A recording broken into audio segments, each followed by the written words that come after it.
story of desperation and sinning, moral redemption, and ghosts. And it's one of the most popular Christmas stories of all time.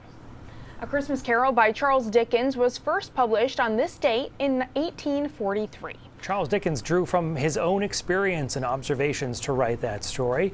When he was a child, his father lost all of his family's money, and he grew up with the plight of child laborers, and it really angered him. Plus, by October of 1843, his wife was pregnant with his fifth child.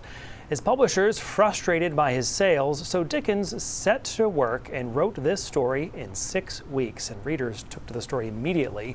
By 1853, Dickens was touring with the story, performing public readings of it, a job that was picked up by his great-great-grandson, Gerald.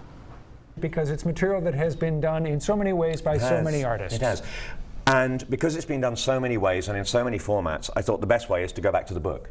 So my telling of the story was always going to be the text. I wasn't going to play with it. I wasn't going to do anything clever. There were no special effects. It was just the words that did it. So when I very first performed it, which was a reading, I went back to the version that Dickens had performed and the version he performed in Portland when he came and performed at the City Hall. That was the text I used.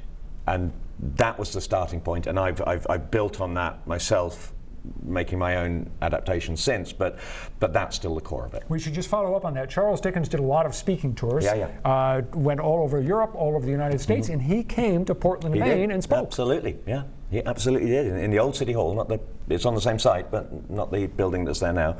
He spoke to a sellout audience, and people were waiting outside and trying to look through the windows to listen and see him, and yeah. Now, we spoke with Gerald Dickens in 2018. Dickens had a vibrant fan club here in Maine. A woman named Augusta Hunt actually hosted a Charles Dickens club in Portland. She likely attended that performance. A biographical sketch of Augusta by Sarah Case claims that she actually saw Dickens walking up the street but refrained from approaching him, writing, "I would have liked to shake his hand and tell him what his books meant to me, but I recalled what he had said about ladies gushing, and I made up my mind I was not going to gush." Augusta Hunt, by the way, is also the first woman in Maine to vote. Another fun bit of trivia, Augusta's great-granddaughter is the actor Helen Hunt.